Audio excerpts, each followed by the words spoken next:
पे बैठ जाएंगे और क्रिया को चालू करते हैं, प्रारंभ करते हैं। सूक्ष्म क्रियाएं आवाज का कैसे करेंगे? आवाज थोड़ा सा नजदीक,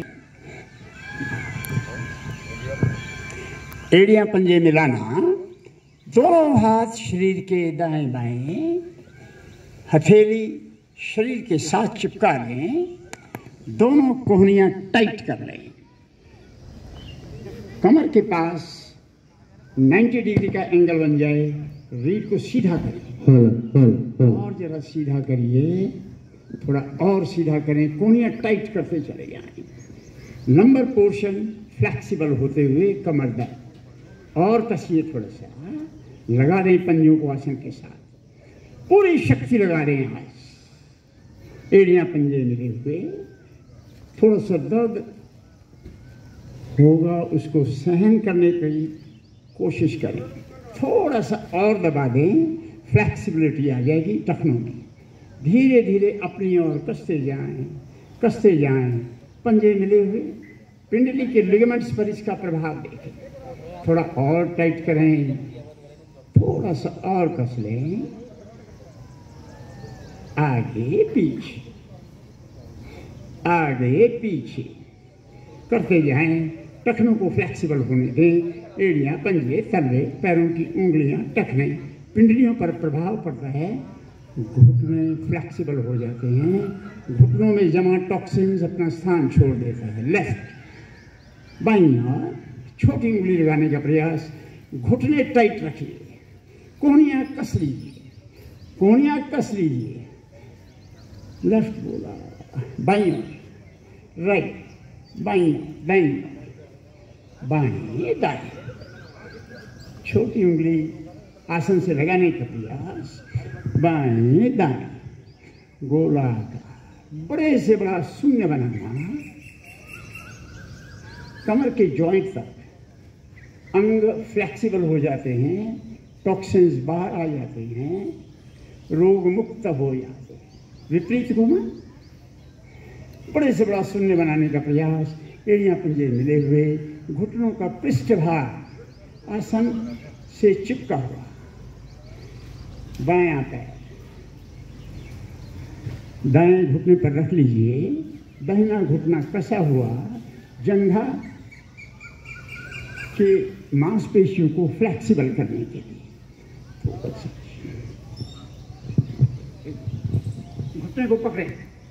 घुटने को पकड़िए कस के, दूसरा पंजा कसा हुआ, लगाइए घुटने को आसन के साथ, पटकी जोर से पकड़ के रखो, घुटना सीधा रखिए, घुटना सीधा रखिए, वक्षस्थल लगाइए जोर से, नीचे ऊपर पकड़ के रखो, घुटने छोड़ो नहीं, जो करिए जल्दी नीचे ऊपर, पैर को बदल लेंगे, घुटना पकड़ना, रीढ़ सीधी और लगाइए आसन के साथ, वक्षस्थल रोकिए थोड़ी देर, नीचे ऊपर, जंघा नसनाड़ियां फ्लेक्सिबल होने के, पैर छोड़ दें, बायां पैर एड़ी को हथेली पर रखना, दाहिने बाएं हाथ से घुटने को पकड़ना और इसको जो जंघा है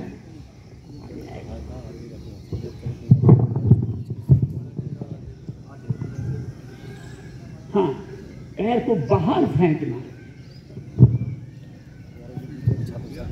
बाहर की ओर पूरी शक्ति लगा दें, मानो पैर को शरीर से अलग कर दें, दूसरा पंजा कसा हुआ, फेंकिए बाहर की ओर, जंघा की नसनाड़ियों को फ्लेक्सिबल होने के, फेंकिए बाहर की ओर, पूरी शक्ति लगा दें, पैर को बदल, बाएं हथेली को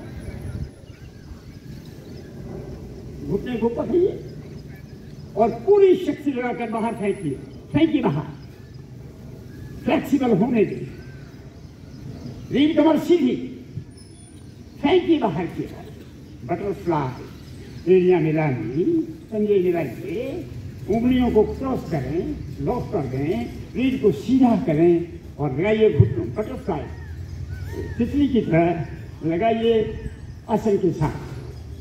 जल्दी जल्दी फ्लेक्सिबल होने दे जंघों की मांसपेशियां, रीढ़ कमर सीधी, शांत। दाहिनी एड़ी ऊपर, दाहिनी एड़ी ऊपर। डायबिटीज के लिए पेनक्रियाज को प्रेशर में लेंगे। बाएं घुटने को पकड़ना, बाएं घुटने को पकड़ना, सांस भरते हुए धड़ को लंबाई देना और सांस छोड़ते हुए जंघा पर लेट जाना, घुटने पर लेट जाना।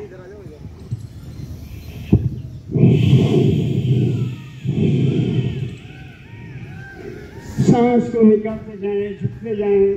गर्दन को ऊपर रखेंगे, सर्वाइकल में लाभ मिलेगा। पूरी कार्बन डाइऑक्साइड खाली कर दें, फेफड़े लचीले हो रहे। इस समय एड़ी पेनक्रियाज को दबा रही। पेनक्रियाज लचीली होने से स्वस्थ हो जाती है, कोशिकाएं रीजनरेट हो जाती हैं, पुनर्निर्माण हो जाता है, शुगर से छुटकारा मिलता है। सांस भरते हुए वापस, यही क्रिया दाहिनी ओर। लीवर के लिए सांस भरते हुए धड़ को लंबाई देना और खींचिए धड़ को। सांस छोड़ते हुए कमर के ज्वाइंट से लेट जाइए।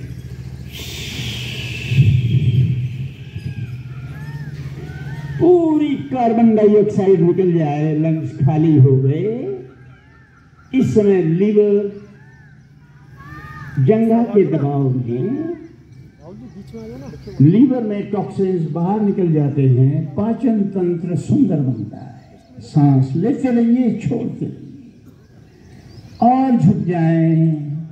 कोशिश करें कि मेरी थोड़ी आसन से, घुटने से लग जाए। वापस सांस भरते हुए शांत हो जाए। थोड़ा विश्राम कर,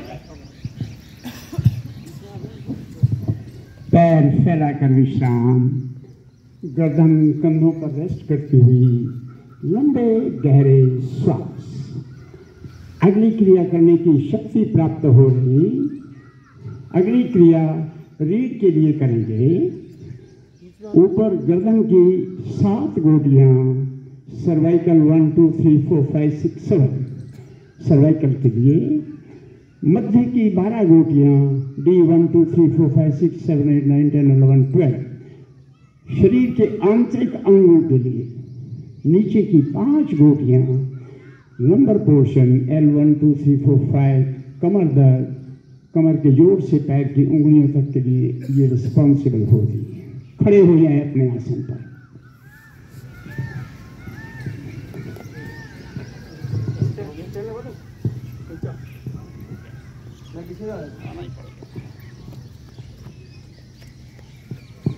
आराम से खड़े हो जाए। पैरों में गैप रखना है, पैर मिलाने हैं अपनी सुविधा अनुसार, ताकि बॉडी का बैलेंस बना रहे। उंगलियों को क्रॉस करना, उल्टा करना, कार्बन डाइऑक्साइड को बाहर निकालना, फेफड़े खाली करना, श्वास को रोके रखना। निकालिए मुंह से सांस को बाहर।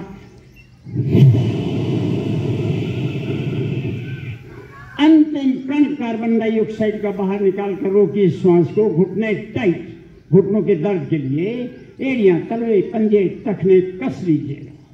रोकिए थोड़ी देर श्वास को बाहर। वैक्यूम क्रिएट करें, टॉक्सिन्स को बाहर आने दें। नासिका से श्वास भरते हुए हाथों को आकाश की ओर, पूरी लंबाई में आकाश छूने का प्रयास। एड़ियां जमीन में गड़ी हुई, आसन पर टिकी, एड़ियां उठाएंगे नहीं, गड़ा लीजिएगा। दोनों भुजाएं कानों से चिपक जाए।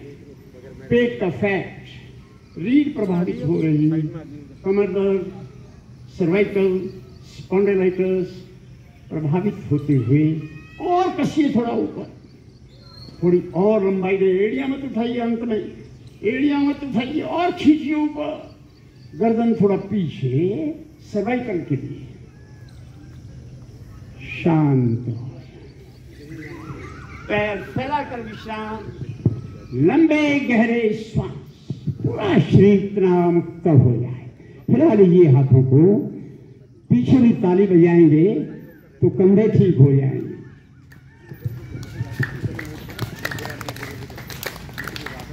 कंधे फ्लेक्सिबल होते हुए शांत हो जाए।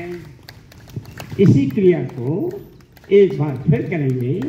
अर्धकटी चक्रासन रीढ़ के लिए, पैनक्रियाज के लिए, लीवर के लिए। केवल लेफ्ट साइड आधा भाग करेंगे। उंगलियां क्रॉस करना, उल्टा करना, रीढ़ सीधी। निकालिए कार्बन डाइऑक्साइड को बाहर, फेफड़े पूर्णतया खाली कर सांस को बाहर रोकना।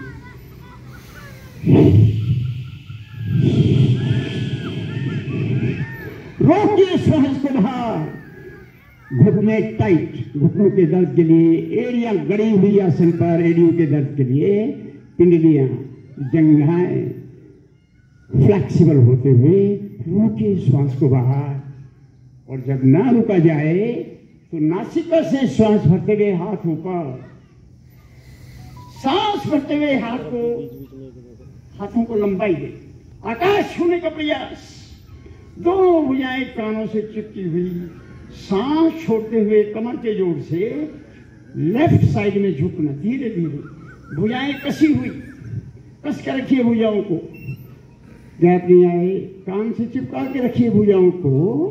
इस समय पैनक्रियाज प्रेशर में है, लीवर एक्सपैंड हो रहा। शांत हो, पैर फैलाकर विश्राम, गहरे लंबे श्वास, पूरा शरीर तनाव मुक्त हो जाए।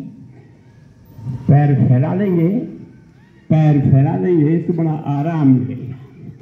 यही क्रिया दाहिनी ओर करेंगे, उसमें लीवर को प्रेशर में लेंगे, संकुचित करेंगे, पैनक्रियाज को एक्सपैंड करेंगे।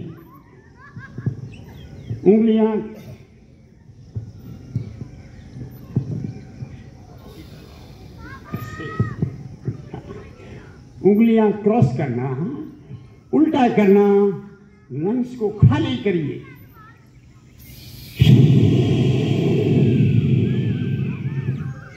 रोकिए श्वास को बाहर, घुटने टाइट, एड़ियां, कंधे, पंजे, टखने, पैर की उंगलियां, जंघाएं कस लीजिए।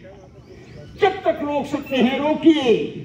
वैक्यूम क्रिएट होता है, टॉक्सिन्स बाहर निकल जाते हैं, निष्कासन मुंह के द्वारा बाहर चले जाते हैं।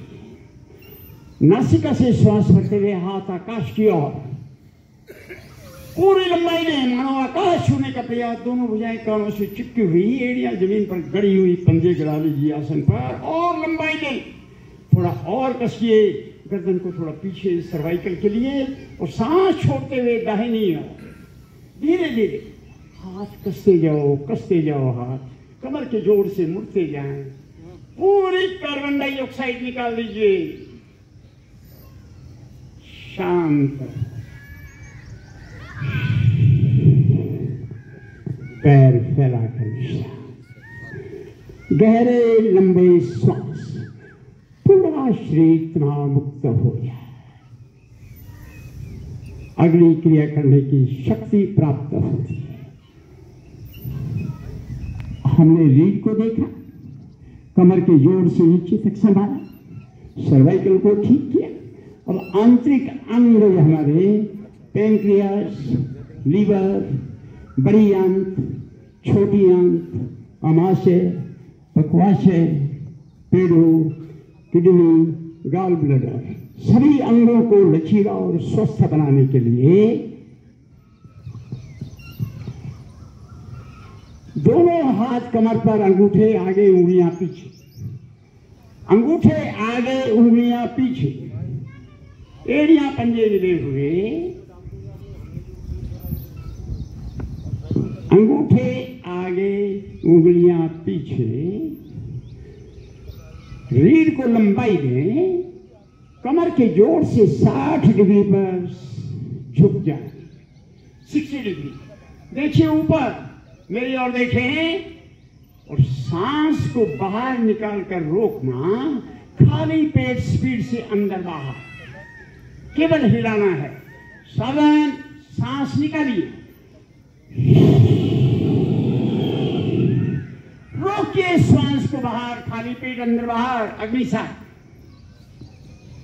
आंतरिक अंग प्रभावित करने के लिए। भाई साहब आप बहुत झुके हैं, अनिल जी ज्यादा झुक गया, थोड़ा और ऊपर देखो। अनिल जी शांत। शशि जी बैठो आप। पैर फैलाकर विश्राम, लंबे गहरे श्वास, पूरा शरीर तनावमुक्त हो जाए, चेहरे पर हल्की हल्की मुस्कान। अगली क्रिया करने की शक्ति प्राप्त हो। हमने कमर के जोड़ से नीचे के अंगों को प्रभावित किया, कंधों से ऊपर सर्वाइकल को प्रभावित किया, रीढ़ को फ्लेक्सिबल किया, आंतरिक अंगों के लिए अभी अग्नि सार किया था। अब साइनस को ठीक करने के लिए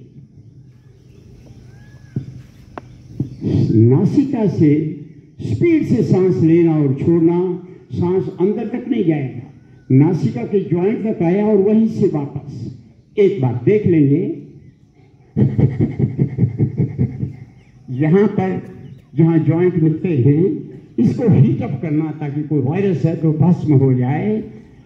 एड़ियां पंजे मिला लीजिए, दोनों हाथ कमर पर, अंगूठे आगे उंगलियां पीछे, 60 डिग्री पर मोड़ लें अपने आप को।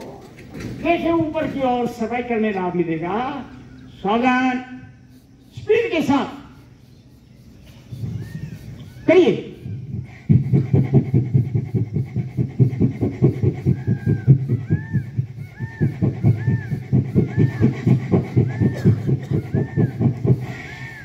शांत हो, बैठ जाए।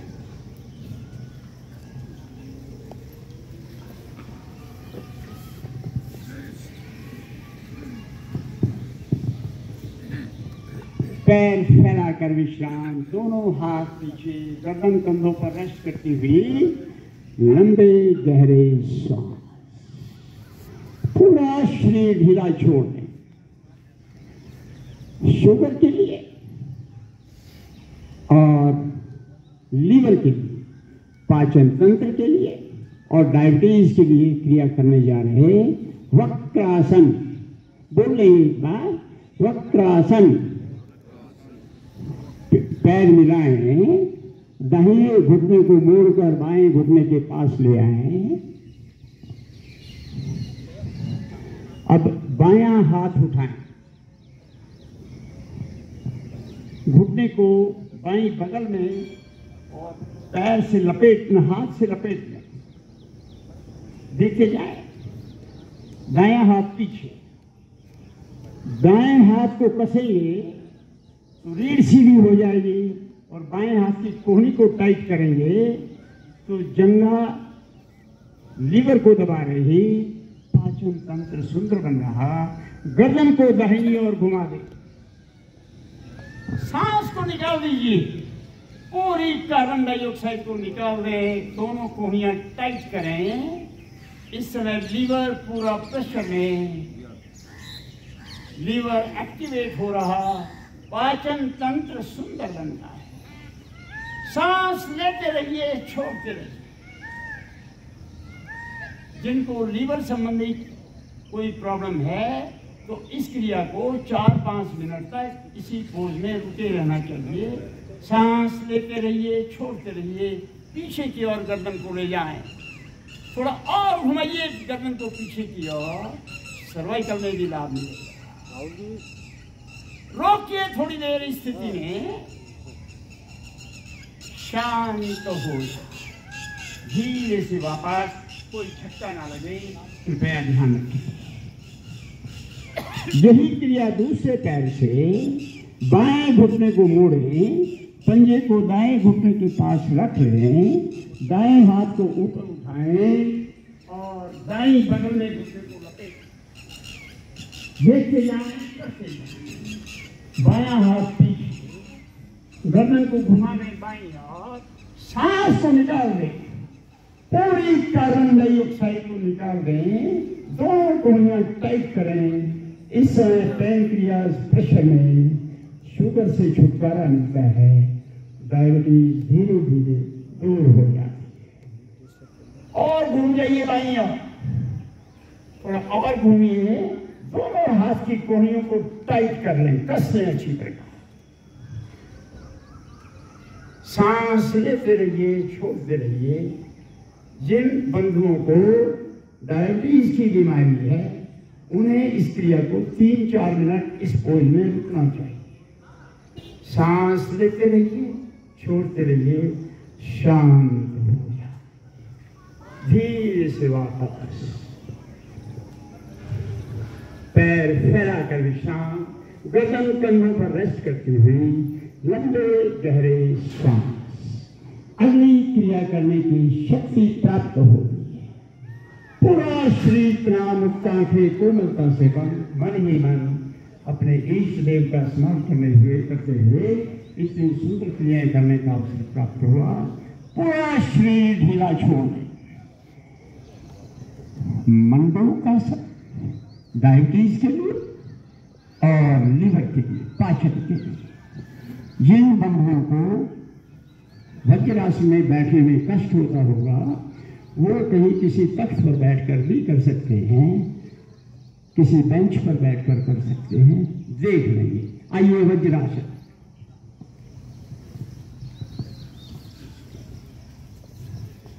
दोनों घुटने मुड़े हुए, एड़ियां फैलाकर कुशन बना लें, पैरों के अंगूठे ओवरलैप करते हुए आराम से बैठ जाए। कई प्रकार से करते हैं इसको, साधारण तरीके से बताने का प्रयास करता हूं। बायां हाथ उठाएं, लेफ्ट हैंड।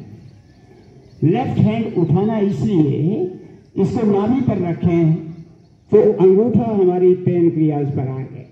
रखिए, बाएं हाथ को नाभि पर रखें, नाभि पर रखें, अंगूठा पेनक्रियाज पर आ गया। दाहिनी हथेली ऊपर रख दें। सांस भरते हुए धड़ को लंबाई देना। कमर के जोर से सांस छोड़ते हुए धीरे धीरे आगे झुक जाना, घुटनों पर लेट जाना।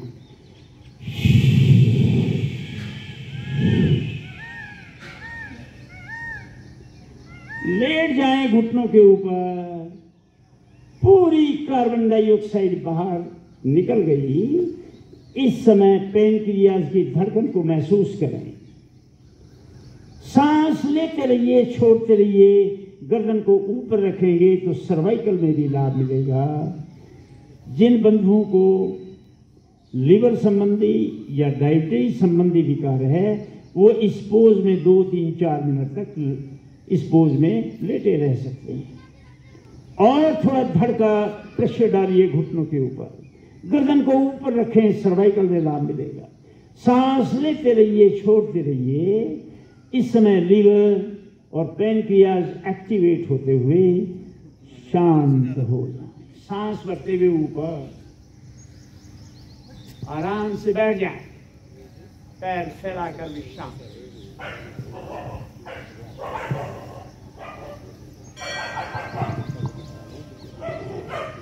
आसन में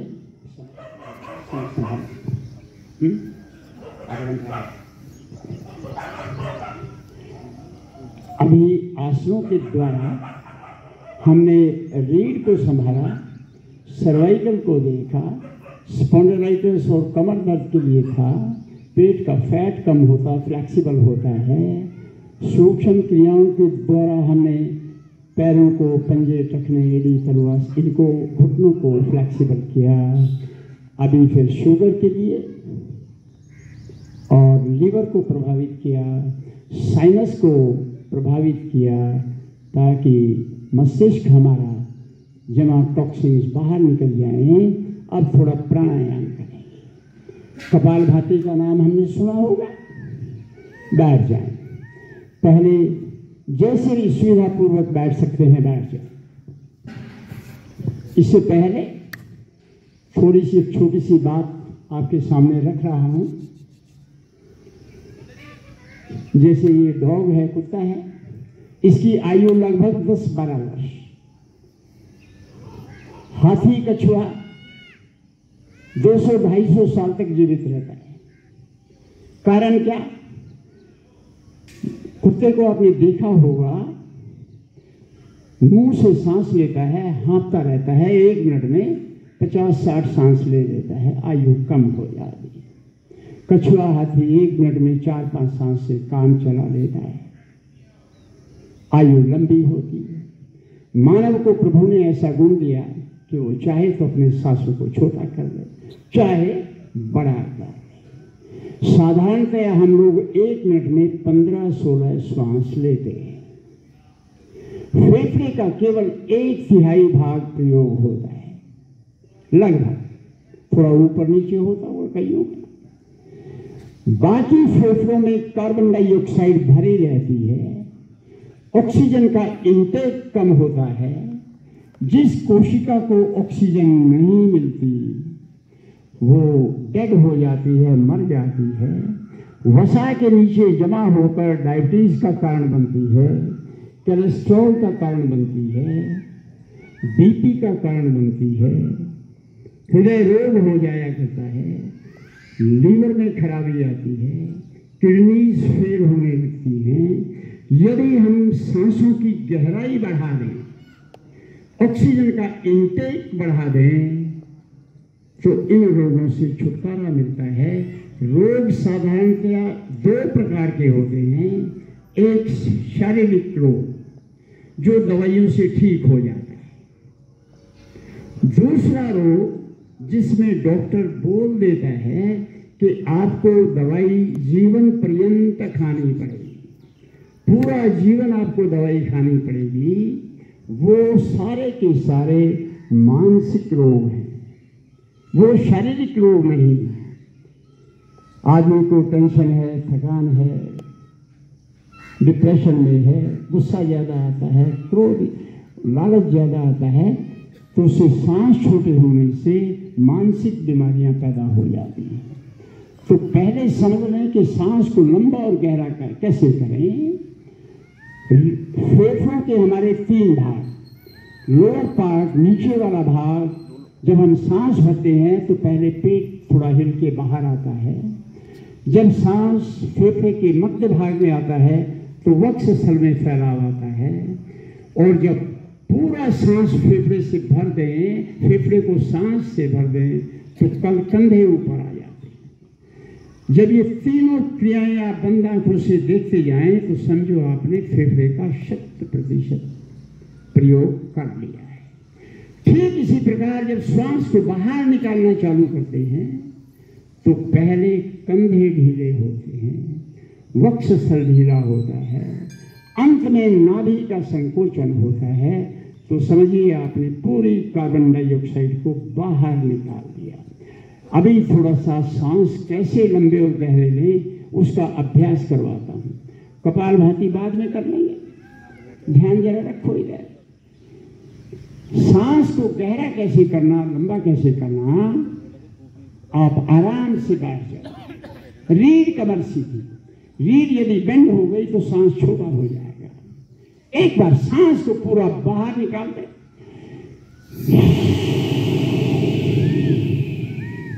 बंद आंखों से सांस को भरना चालू करें। पहले नाभि को देखें ऊपर आते हुए, वक्ष स्थल में फैलाव होगा और अंत में कंधे ऊपर आ जाएंगे, मानो पूरे लंग्स आपने श्वास से भर दिए। सांस को थोड़ा निकालें बाहर, कंधे नीचे निकालते जाएं, वक्ष स्थल अंदर जाएगा, संकुचित होगा, अंत में नाभि का संकोचन होगा। पूरा सांस पूरे फेफड़े का आपने इस्तेमाल किया। एक बार फिर स्वयं करेंगे, रीढ़ कमर सीधी, भरिए श्वास और तीनों अंगों को देखते रहेंगे। बंद आंखों से करेंगे तो अच्छा हो जाएगा। फिर सांस को धीरे धीरे बाहर निकालना, शांत हो जाए। इस प्रकार यदि हम अभ्यास करने सवेरे आधा 1 घंटा तो धीरे धीरे स्वभाव में मेरे आ जाता है और दिन भर मेरे सांसों की गिनती पर मिनट कम होती जाएगी। ऑक्सीजन का इंटेक बढ़ेगा, शरीर स्वस्थ होगा, आयु लंबी होगी। अब इसकी दूसरी पहचान लंबे और गहरे सांस लेने की, जब पूरा सांस भर लिया जाता है तो मूल बंद अपने आप लग जाएगा, गुदा का संकोचन होगा, गुदा पर सनसनाहट का आभास हो जाएगा। और जब हम पूरा श्वास निकाल देंगे, हाइपोथैलेमस सिर का ऊपरी भाग सहस्त्रार चक्र, वहां पर सनसनाहट का आभास होगा। यदि वो स्टेज मैंने प्राप्त कर ली तो समझो मैं फेफड़ों का 100% प्रयोग कर रहा, श्वास लंबे और गहरे हो गए। अब इस क्रिया को करके देखेंगे। आंखें बंद करें, धीरे धीरे श्वास को भरना चालू करें। श्वास भरते जाएं, बंद आंखों से देखते जाएं। अंत में गुदा का संकोचन होगा, गुदा पर सनसनाहट का आभास अनुभव करना। सांस को निकालते जाएं, बहुत धीमी गति से निकालते जाएं। ऊपर सिर की चोटी जहां पर है, हाइपोथैलेमस पर सनसनाहट का आभास। फिर श्वास भरिए, इस क्रिया को दोहराएं।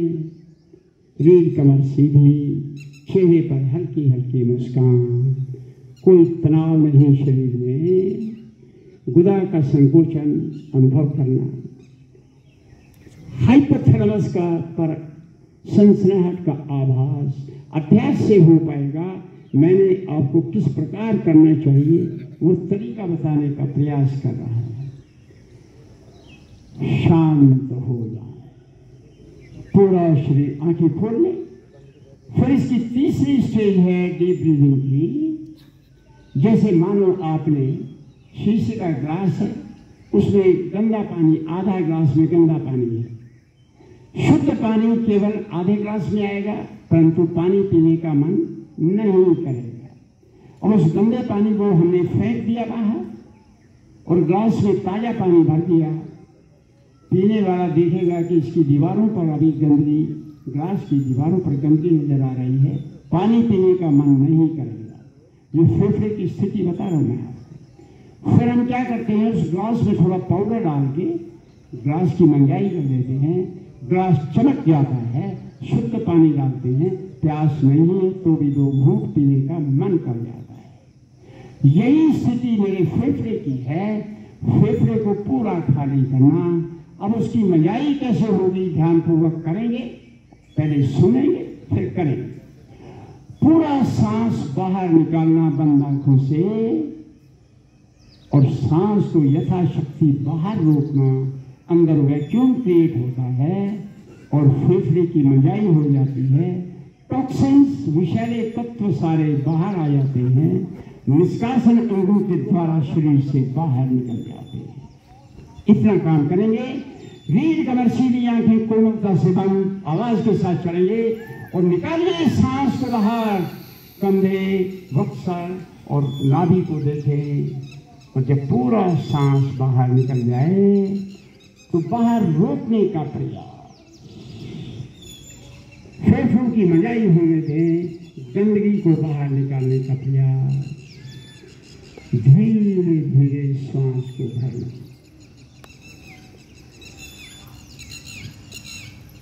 सांस को अंदर रोक किया थोड़ी देर, ऑक्सीजन को एसिमिलेट होने दे, मिक्सअप हो जाने दे ब्लड के अंदर।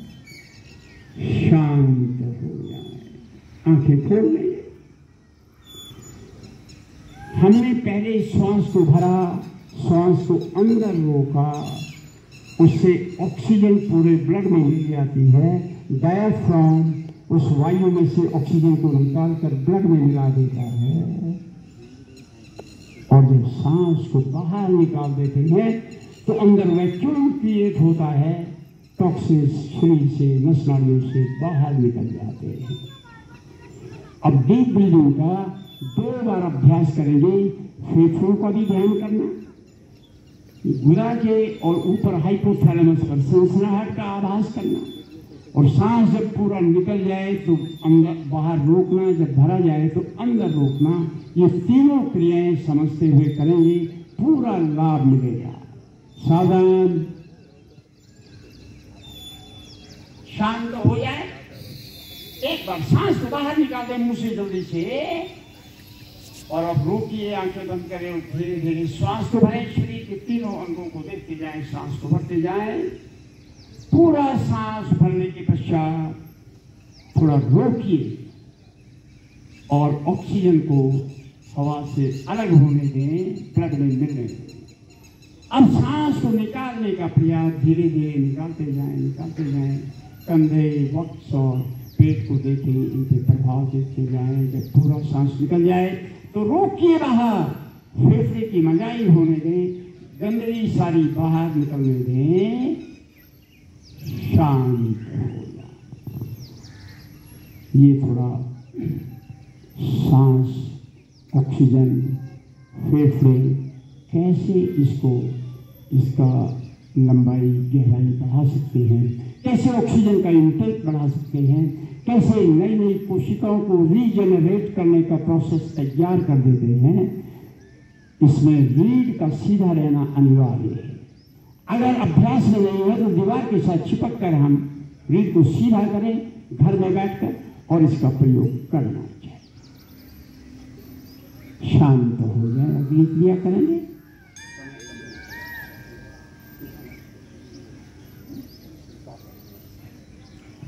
कपालभाति।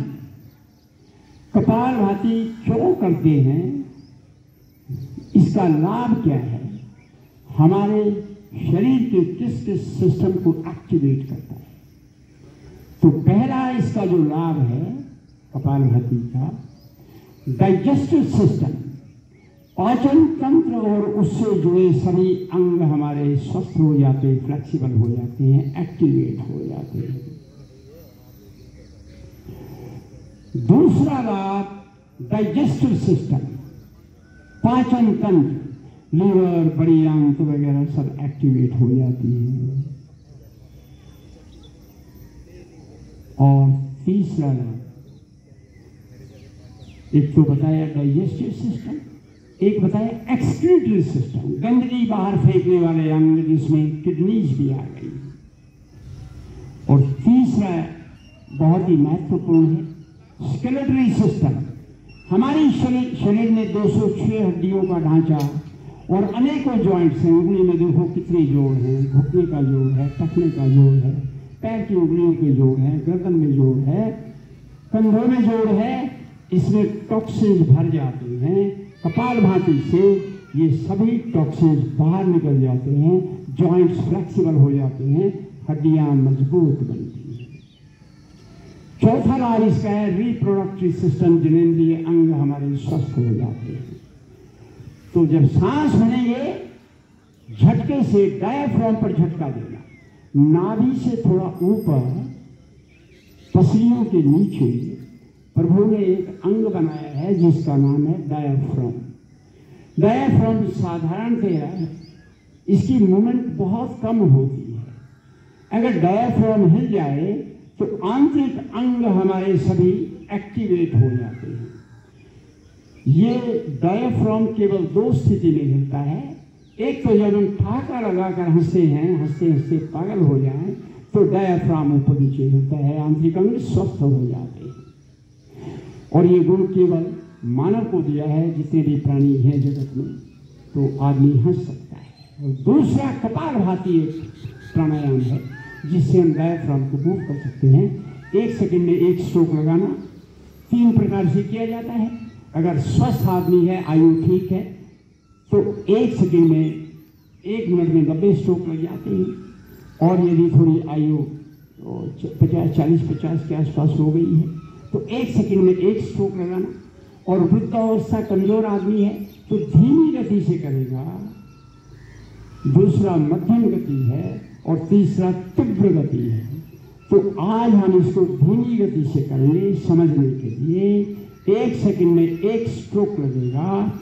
स्ट्रोक में बाकी शरीर हिलेगा नहीं, केवल डायाफ्राम पर झटका देना।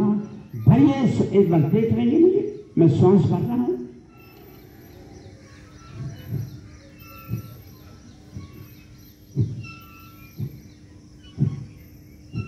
नाभि से ऊपर इतना काम करना है, सभी करते रहते हैं। ध्यान रखेंगे। रीढ़ कमर सीधी, रीढ़ मुड़ते ही फिर डायफ्राम नाभि पे लगेगा, जो स्ट्रोक है नाभि पे लगेगा, डायफ्राम पर नहीं लग सकता है। रीढ़ को सीधा करें। अगर कोई दिक्कत है तो घर में दीवार के साथ चिपक के करें। भरिए सांस, 50 स्ट्रोक लगाएंगे।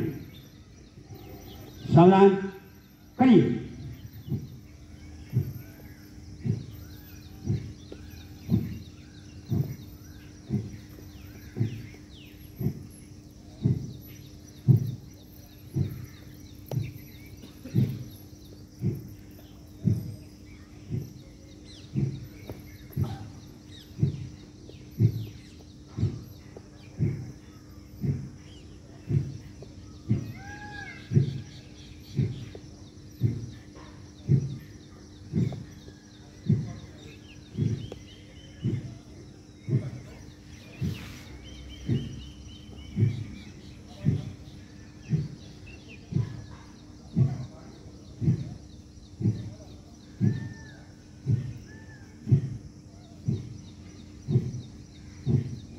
शांत हो जाए।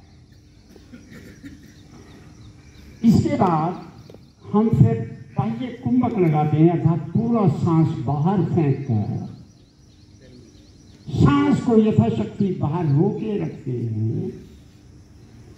उससे आंतरिक अंग एक्टिवेट हो जाते हैं।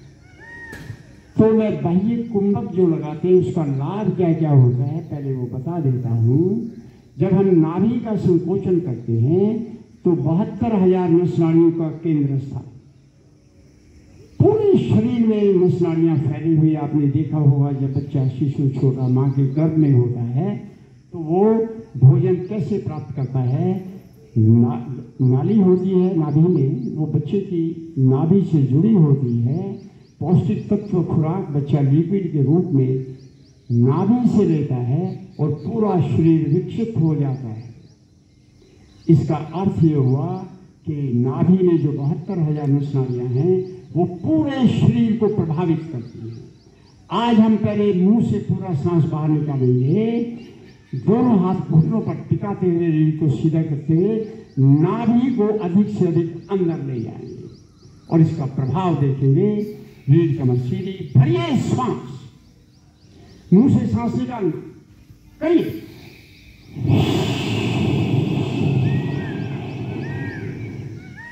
खाली करें लंग्स को पूर्णतः रोकिए, श्वास को बाहर, नाभि का संकोचन। दबा दीजिए नाभि को, 72,000 नसनाड़ियों को प्रभावित होने दें। थोड़ा और दबाइए, रोकिए श्वास को बाहर, शांत हो, धीरा शरीर, लंबे गहरे श्वास। जब कपालभाति करते हैं और बाह्य कुंभक में रोकते हैं तो उसके लाभ बता रहा हूँ क्या होते हैं। 72,000 नसनाड़ियां एक्टिवेट हो जाती हैं। नाभि से 2-3 अंगुल नीचे बड़ी आंत होती है। आपने हर्निया का नाम सुना होगा। साइकिल किसी ने चलाया हो, पत्थर लग जाए, टायर फट जाए तो ट्यूब बाहर निकलने का प्रयास करती है। साइकिल रिपेयर के लिए जाते हैं। साइकिल रिपेयर करने वाला व्यक्ति मैकेनिक क्या करता है, टायर खोलता है और फटे हुए टायर के अंदर एक छोटा सा टायर का टुकड़ा डालकर ट्यूब को सेट कर हवा भर आपको भेज देता है। अर्थात वो साइकिल का हार्निया ठीक हो। जब हम डॉक्टर के पास, जब हमारी ये बड़ी आंत कहीं से कमज़ोर हो जाए तो बड़ी आंत वहाँ से झिल्ली से बाहर निकलने का प्रयास करती है। डॉक्टर लोग इसे हार्निया बोलते हैं। बड़ी आंत हमारी राइट साइड में चालू होती है, यहाँ से फिर नाभि के नीचे से निकलती हुई लेफ्ट साइड में बेंड हो जाती है और गुदा द्वार से मिल जाती है। जहाँ पर भी ये झिल्ली अर्थात टायर कमज़ोर हो गया वहीं से बड़ी आंत बाहर निकलने का प्रयास करेगी। डॉक्टर के पास जाएंगे, डॉक्टर ऑपरेट करेगा। पुराना टायर डालकर अर्थात झिल्ली का टुकड़ा डालकर वो ऑपरेट कर देगा। ऑपरेशन हो गया, हार्निया ठीक हो गया। अगर हम सांस को बाहर निकालकर बाह्य कुंभक लगाएं, पहले नाभि को दबाएं और फिर नाभि से 2-3 अंगुल नीचे बड़ी आंत पे भी प्रेशर डाल दें तो वो झिल्ली हमारी फ्लेक्सिबल होकर स्ट्रांग हो जाती है, हार्निया की बीमारी से बचा जा सकता है। रीढ़ कमर सीधी, सांस को पूरा बाहर निकालेंगे, आवाज के साथ चलेंगे, निकालिए मुंह से सांस को बाहर, पूरा खाली करें।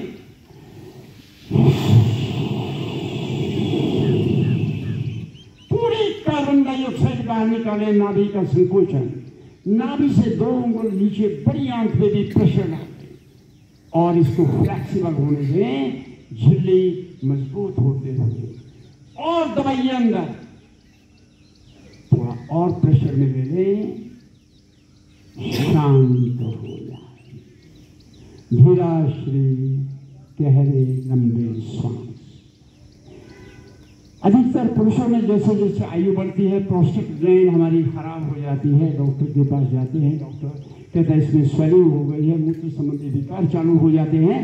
उसको यदि हम फ्लेक्सिबल कर लें प्रोस्टेट ग्लैंड को, पेड़ को भी अंदर दबाएंगे, जितना पेड़ को अंदर दबाएंगे प्रोस्टेट ग्लैंड फ्लेक्सिबल होने से इस रोग से छुटकारा मिल जाता है।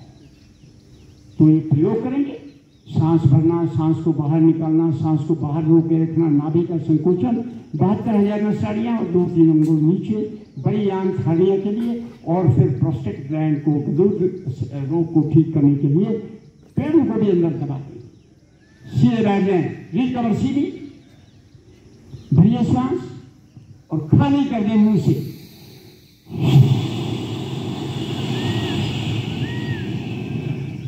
रोकिए श्वास को बाहर, नाभि का संकोचन, 72,000 नसाड़ियां, 2-3 अंगुल नीचे, बड़ी आंख को दबा दें हार्निया के लिए, और पेड़ों को भी दबा दें कस के। गलूत संबंधी बीमारी दूर हो जाती है। रोकिए जब तक रोक सकते, शांत हो जाए। लंबे गहरे श्वास, पूरा शरीर तनाव मुक्त हो जाए। एक बीमारी का नाम और सुना होगा आपने, पायल्स हो जाती है, बवासीर बोलते हैं। मूलबंध में जब विकार आ जाता है तो ये बीमारी होती है। तो अब हम इसको भी कवर करने के लिए समय देखिए। पहले नाभि का संकोचन, बड़ी आंख को प्रभावित करना, पेड़ों को प्रभावित करना, और अंत में गुदा को कस लेंगे, मूलबंध लगा लेंगे पूरी शक्ति के साथ। तो इस चारों रोगों से छुटकारा मिलेगा। रीढ़ कमर सीधी, एक बार सांस भर लें और खाली करें लंग्स को।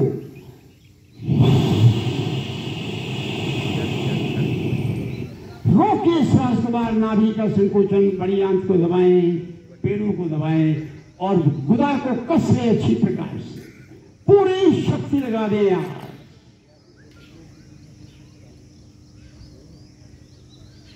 शांत हो। मसूड़ों में पायरिया की बीमारी हो जाती है, दांत कमजोर हो जाया करते हैं। अब 5वां प्रयोग करेंगे, जब सांस को बाहर निकाल के नाभि, बड़ी आंख, पेड़ों, गुदा को कसेंगे तो घुटने मजबूती से हाथ घुटने पर रखते हुए और जबड़े को कस लेंगे। दांतों को इतना प्रेशर डालेंगे कि मसूड़े ही मजबूत हो जाएं और दांत भी मेरे स्वस्थ हो जाए। भरिए श्वास और खाली कर दें।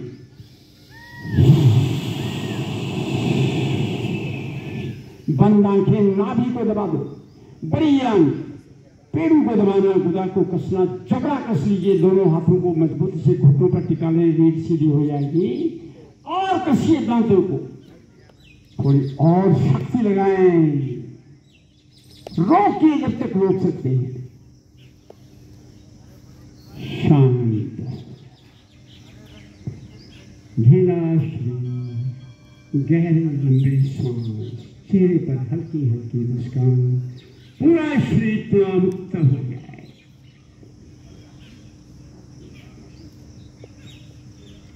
देखो, आज की क्रिया में कुछ बताने का प्रयास किया है। किसी बंधु ने कुछ पूछना हो तो 2 बंधु हमारे बैठे हुए हैं, ये आपके बीच में आ जाएंगे। किसी ने कुछ पूछना हो या माइक लेके यहाँ पे आ जाए।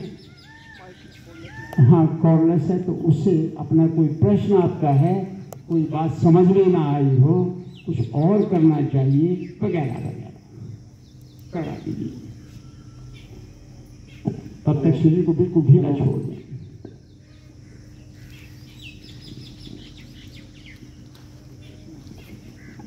या योग इजीली कर सकते हैं सादा टाइम में, या वैसे भी जो 1 घंटे में हो जाए उस तरीके के है ना प्राणायाम या योगा वो बताया जाए तो ज़्यादा मेरे आपको लगे हो सकता।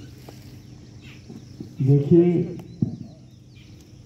योग साधारण तरीके से इसलिए करते हैं 1 घंटे के लिए ताकि हम स्वस्थ रहें, और यदि कोई रोग हो गया है तो उसके लिए फिर अलग से समय लगाना पड़ेगा।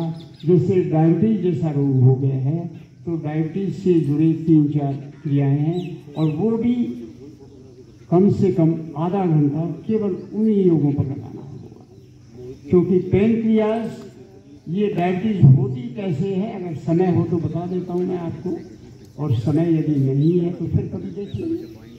ले लूँ 5 मिनट। जो भी हम खाना खाते हैं उसमें से शुगर निकलती है, ब्लड में मिल जाती है, ग्लाइकोजन बोलते हैं उसको, लीवर में जमा हो जाती है। जब ब्लड के अंदर मिलकर ट्रेवल कर रही होती है तो पेनक्रियास के द्वार पर बैठी हुई कोशिकाएं रक्त में से ब्लड को चूस लेती हैं, और अंदर केमिकल रिएक्शन होने से एनर्जी पैदा होती है। जब वो द्वार पर बैठी कोशिकाएं उसमें कोई कमजोर हो जाए या मर जाए छोटी श्वास के कारण, तो वो कोशिकाएं ब्लड को चूस नहीं पाती, सक नहीं कर पाती है, वो ब्लड आगे निकल जाता है और ब्लड के अंदर शुगर की मात्रा बढ़ती चली जाती है। डॉक्टर कहता है आपको डायबिटीज की बीमारी हो गई। अगर हम उन कोशिकाओं को रीजनरेट कर दें, अर्थात डेड कोशिकाओं को बाहर फेंक दें, ऑक्सीजन गहरे सांस लेकर नई कोशिकाओं का निर्माण कर दें, तो पेनक्रियास को दोबारा से एक्टिवेट किया जा सकता है। परंतु उसके लिए कम से कम आधा घंटा डायबिटीज के 2 आसन पे ही लगाना है, यानी पेनक्रियास को एक्टिवेट करना ही पड़ेगा। इसके लिए फिर वो क्लास के अंदर बैठ के नहीं हो पाएगा, अलग से उसका अभ्यास करना। और कुछ आदमी के घुटनों में दर्द हो जाता है, टॉक्सिन जमा हो जाते हैं। देखिए, जितना भोजन जो हम करते हैं उसमें जो डाइजेस्ट हो गया उससे तो खून और एनर्जी बन गई, जो डाइजेस्ट नहीं हुआ वो शरीर के अंदर जाकर उत्पाद करता है, टॉक्सिन्स पैदा करता है, एसिड, गैसेस, कफ, म्यूकस, पता नहीं क्या क्या गंदगी पैदा होती है। और वो जॉइंट्स के अंदर जहाँ उनको जगह मिलती है, जैसे घरों में नाली वगैरह हो, नाली है, जोड़ है, कोई टूटा फूटा है, गंदगी वहाँ जमा हो जाती है। ऐसे ही हमारे घुटनों के अंदर वो टॉक्सिन जमा हो जाते हैं। जब अभी जो बताया था बाह्य कुंभक, उसका यदि अभ्यास करते रहें तो वैक्यूम क्रिएट होता है और घुटनों के जो जॉइंट्स है उससे वो टॉक्सिन बाहर निकल आते हैं। धीरे धीरे अभ्यास करेंगे ठीक हो जाएगा। मानो कि थोड़ा बहुत लाभ मिला होगा सर।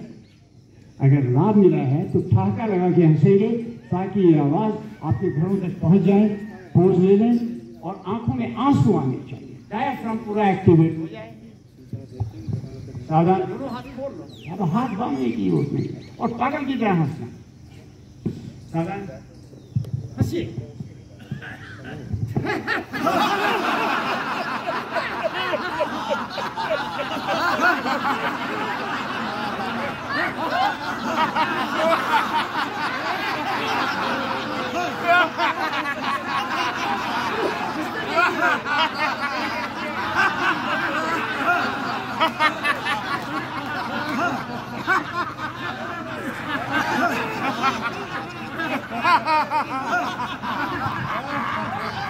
बस अब कार्यक्रम का समापन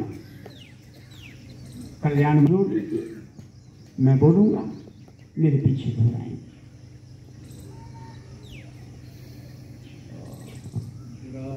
पंक्ति थोड़ी दिमाग से निकल गई है। ओम सर्वे भवन्तु सुखिनः,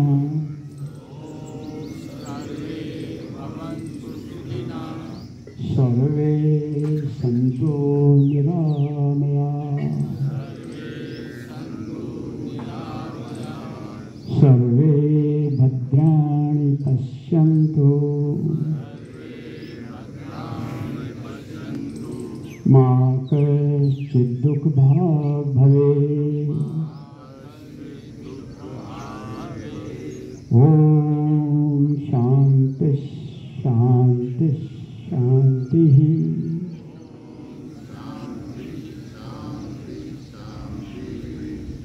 धन्यवाद।